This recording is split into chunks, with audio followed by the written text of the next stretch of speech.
Just with Probe getting so big in the U.S. and knowing more players are around and more programs are doing it. You know, we were talking about doing one at Louisville. Then I got here. I'm like, we should definitely be able to do one here with how many players are playing. And we just decided if we could get 7 or 8 alumni that would be willing to play, that we would roll with it. So we got the first 7, and luckily we're able to add a few more. So the alumni aren't having to play the whole game. But we also want to make a really fun event. And Nebraska's got such great tradition to celebrate some of that during this time. It's your team versus an Olympian, All-Americans. Who's going to win? Who knows? I'll be curious. You know, you'd like to think we are going to be quite a bit more organized, so we have an edge, but you can't count out Olympians. And like, even though some of these players, they might not have played in the last month, they just got off playing pro seasons and we're playing at a really high level. So I'm expecting them to be pretty good on the other side. Is it going to be a normal match setup? Yeah. Yep. You've all agreed to that with playing possibly 5 sets. Are you ready for that mentally, physically? The alum? Oh, wow. I know there's some that are hoping it stays at 3, but I'm secretly hoping for a 4 setter. We won't be playing extra if it's a sweep one way or the other. Danny, after watching the tape from Saturday, in the press conference you mentioned serving, passing. Still think that, or is there other stuff you looked at that we need to work on? Yeah, I think it's a lot of things, and it's hard to really say what we really need to work on versus what was nerves and a little out of character. I thought just the last couple of days we played a lot cleaner, so I'm chalking some of that up to nerves. But definitely, we want to be one of the best serving and passing teams in the country. Nebraska always is. This team is no different. So we want to continue to fine-tune that, and that's a pretty big priority going into the first serve showcase. Can you speak to your top 10 players who could probably play anywhere and the depth that you have and how important that is? Yeah, the depth is pretty amazing. Our practices are really tough.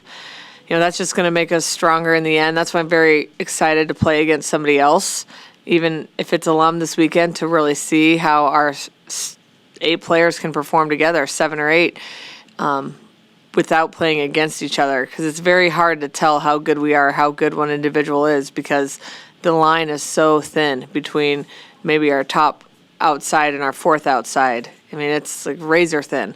So against somebody else, we'll get to use that depth, get creative with our lineups, and I think that's just so important when you're talking about the longevity of a season and being our best in December. Wear and tear, team morale, all that's really important to have a deep team.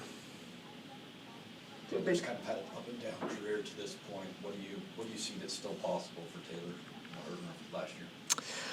So Taylor is, one of our most physical players. She hits a heavy ball when she gets on it. I think she's brings a lot of experience. She has that trust factor from her teammates and coaches that she's been playing for 5 years, and she's seen a lot and done a lot, so there's a comfort level there.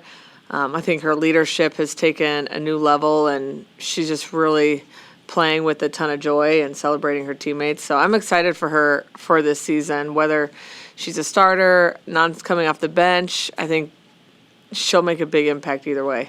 She had a good amount of blocks. Yes. What did you just like from that after watching the film?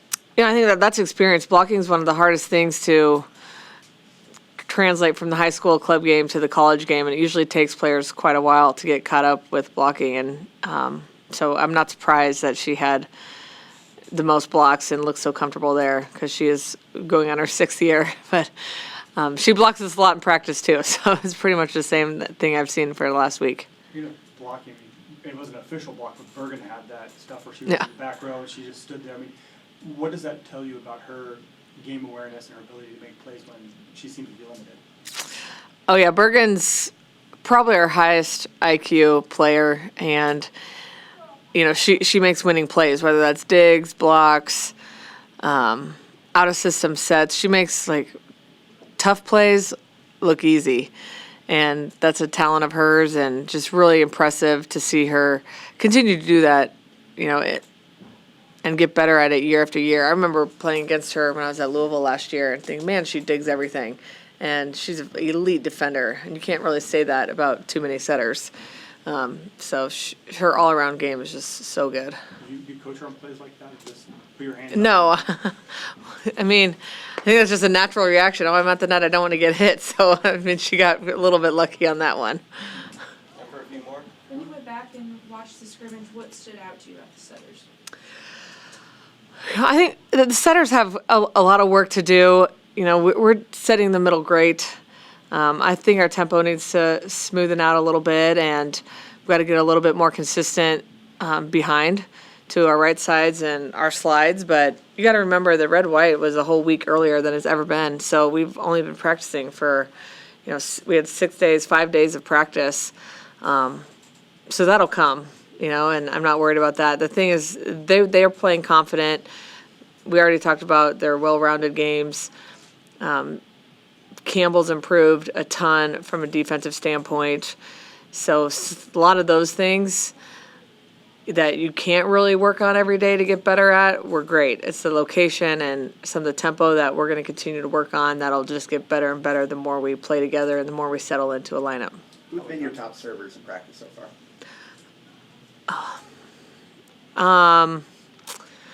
Well, we haven't. Well, that's a tough question because we don't stat every serve in practice. But I would say probably Laney and Virginia have been two of our top servers. Are there any other potential additions to the alumni roster that have not been announced yet? No, not that I'm aware of. So unless somebody's going to surprise me. Hey, Kelly's with you every day. Is she still playing?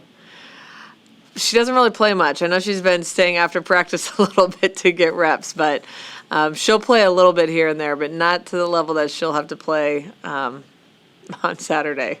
How have you seen her transition from doing setting to now coaching more of the liberos? Kelly's been awesome, you know, and yeah, she wasn't a libero. She didn't play that position, but she knows volleyball. She has a great way of communicating, so it's not surprising that she was able to just make that tradition, and it feels like she's been a libero coach her whole life.